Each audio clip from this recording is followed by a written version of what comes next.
Torch number 428, cover story. Michaels shocks WWF, forfeits belt on Raw. Vacant title captured by Bret Hart at pay-per-view. Sid beats Bret next night on Raw. Michaels' future in question. By Wade Keller, editor. Thursday night on live television, Shawn Michaels turned in his badge. With no prior notice, Michaels showed up in Lowell, Massachusetts, for the Thursday Raw Thursday Live special on USA Network and informed WWF officials and fellow wrestlers that he was in too much pain and decided to quit wrestling because of a knee injury. The WWF announced Michaels' decision at the start of Raw, saying the title would be vacated and the winner of Sunday's Final Four match would become the new WWF champion. Michaels handed the belt over to Vince McMahon and Gorilla Monsoon after a moving speech. During his resignation speech, Michaels didn't focus on his knee injury, but instead stressed the need to take time off. He said he needed to fix himself and find his smile again. He walked out of the ring, perhaps never to return. That much is known. The rest of the story has been anything but easy to decipher. Fellow WWF wrestlers were skeptical of Michaels' claim regarding his knee, including Bret Hart on the air the following Sunday.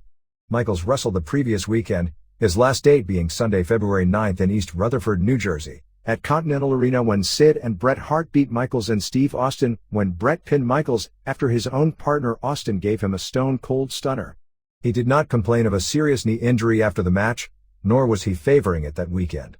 He didn't wrestle again and showed up Thursday saying his knee was in too bad of shape to wrestle. Since then, the WWF has clarified that the problem with his knees was a cumulative injury that did not happen suddenly. It is well known Michaels has legitimate problems with his ACL and meniscuses in his knees and has worn knee braces on both knees for a couple of years. Lately they had been bothering him more than ever and surgery was considered. On the live Monday Night Raw taped interview aired with Dr. James Andrews, who said Michaels doesn't necessarily need surgery, but he does need to rehabilitate his knee for about 6 weeks. At that point, a judgment will be made whether or not Michaels needs surgery or can wrestle right away again. There is not skepticism that Michaels actually has problems with his knee, but the timing of his decision has led to quite a bit of speculation. Among that speculation, as expected, were reports that Michaels, on his own at the urging of Vince McMahon, was headed into rehab for painkillers or other drugs. Sources say Michaels is not, in fact, going into drug rehab. Other speculation was that Michaels quit so he could immediately jump to WCW. Michaels, though, is locked into a 5-year contract with the WWF, which has several years remaining. It's conceivable Michaels would ask to buy his way out of his contract if he were unhappy in the WWF, but the WWF would have to be willing to let him go and absorb yet another major name jumping to WCW. Even though Michaels is still friends with fellow clique members in WCW, Kevin Nash, Scott Hall, Sean Waltman, Eric Bischoff has told people behind the scenes he doesn't think as much of Michaels as others. Publicly, in an interview with Prodigy last month, he said, "I'm not sure Michaels would ever fit on our roster. If Michaels does eventually show up in WCW, it won't be anytime soon." The WWF wants Michaels to remain a presence on television, including being a guest referee or ring announcer at WrestleMania. While Michaels' future in the WWF is in doubt and some sources say the WWF is not 100% confident he will return soon, if at all the WWF has more pressing matters to deal with, that being WrestleMania. The WWF had to scramble to change its plans for WrestleMania, and that scrambling led to one of the more hectic 5-day periods in WWF history. Sunday night at the In Your House Final Four pay-per-view, Bret Hart won the 4-way match to capture the WWF title when Steve Austin, Sid, and Undertaker were eliminated by being thrown over the top rope. The title reign was a short one as the next night on Raw, Sid pinned Bret Hart to capture the title. That set up a WrestleMania main event totally different from the one everyone assumed was slated, that being Bret pinning Michaels to capture the WWF title to even the WrestleMania score between them at 1-1. Instead, it appears Bret will face Steve Austin in the secondary main event, and it is confirmed Undertaker will face the WWF champion, who in all likelihood will still be Sid. Sources indicate that Bret is very upset with several aspects of the weekend, including that he is being used once again as a transition champion, and that he has been booted from the WrestleMania main event. Some suspect Bret is upset that Michaels chose such a convenient time to declare himself incapacitated to wrestle given it came so close to WrestleMania. It's possible Michaels would have lost the WWF title to Sid on Thursday Raw Thursday, and that was part of his motivation for taking a personal leave of absence at this time. It's possible Michaels would have kept the title through WrestleMania and has now avoided doing the job to real-life rival Bret Hart. Michaels is financially secure due to a 7-figure inheritance he has, or is due to receive, and presumably does not need the guaranteed money remaining on his WWF contract. If he is as unhappy as he claimed to be during his live shoot-like interview on Thursday's Raw, he may not return to the WWF, and Bret may not have a chance to get that rematch victory over Michaels, which, even though it is a worked match, personally means a lot to Bret. Michaels has put himself in a position similar to what Bret Hart did a year ago in that he is taking a personal leave of absence at the end, or, in Michaels' case, a bit before the planned end, of his run as a main eventer. If the WWF struggles without him, Michaels may end up in the same catbird seat that Bret was in last summer. Michaels also gets to, in a sense, one-up Bret by leaving Bret to be the top babyface in the promotion even before doing a job for him. Michaels made it very clear as he concluded his live interview on Thursday's Raw that the knee wasn't the only, or even the primary, motivation for his sudden departure. "What I'm going to do is go back home and see what's left for me, whether it be in this ring or out of this ring," he said. "I know over the last several months I've lost a lot of things, and one of them has been my smile. I know it doesn't mean a whole lot to everybody else, but it means a lot to me. I have to go back and fix myself and take care of myself, and I have to go back and I have to find my smile because somewhere along the line I lost it. I don't care if it's unpopular, if people want to make fun of me because I'm an emotional guy, but this is all I've ever wanted to do, and over the last year I've got to do it. Whether you like me or not, the last year was the most wonderful year of my life. If I never get to do it again, it'll be okay because I got to live one full year being the number one guy in this business.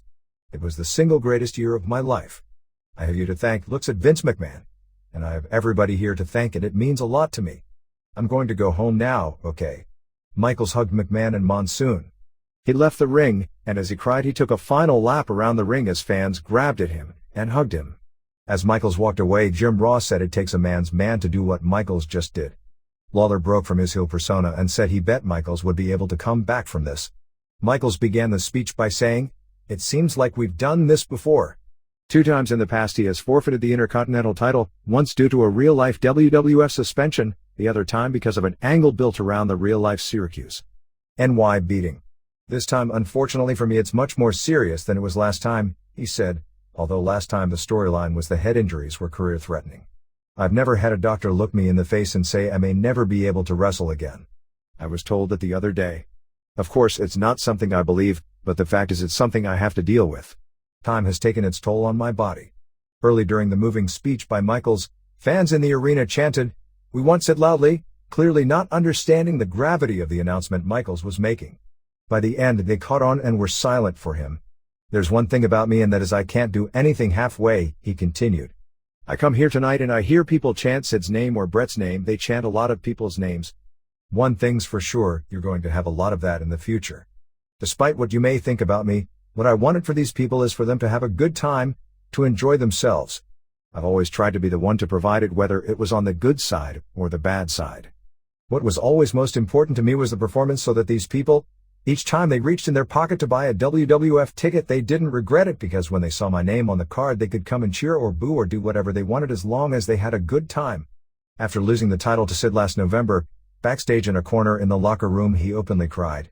The crowd reaction, McMahon asking him to give up the title after such a successful year, and seeing the handwriting on the wall that Bret moved ahead of him again in the hierarchy, took its toll on Michaels. Michaels had fun when clique buddies Hall, Nash, and Waltman were around. When they left, he became a virtual recluse, according to other wrestlers, hanging out almost exclusively with Hunter and otherwise being off-putting to other wrestlers and road agents. He had shown severe signs of mental and physical fatigue from various aspects of his lifestyle and schedule on the road. Said Michaels, "Over the last couple of months there's been a lot of talk of people having bad attitudes and a lot revolving around this belt.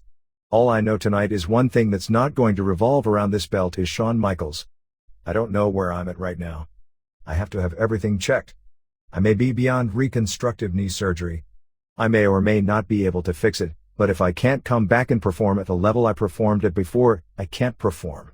I can't come out here and just go half-assed. I have to come out here and romp and stomp and have to get tossed around and toss people around and have fun. The schedule over the last year I took on because I didn't feel I could say no. I felt I could do everything.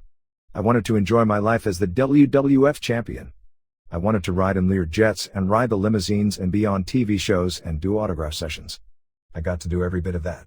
If nothing else, I have all of that to take with me. I know right now we're in the middle of a time where toughness is really big here in the WWF. Unfortunately, all I have for you right now is a lot of tears and sorrow and emotion. I don't have toughness for anybody. So I guess here you go, here's your belt." The WWF did not badmouth Michaels at all, and in fact Vince McMahon, Jim Ross, and Jerry Lawler went out of their way to gush over what Michaels had done in the WWF the past year, talking hopefully that he would return. They said they would follow his progress during his rehabilitation of his knee. Michaels' indefinite leave of absence came at an opportune time for the WWF since they just expanded Raw to 2 hours. Already under the gun due to a relatively thin roster, especially in the category of good to great workers who can carry longer bouts, the WWF now faces even more pressure to create some new stars out of wrestlers they already have or available free agents.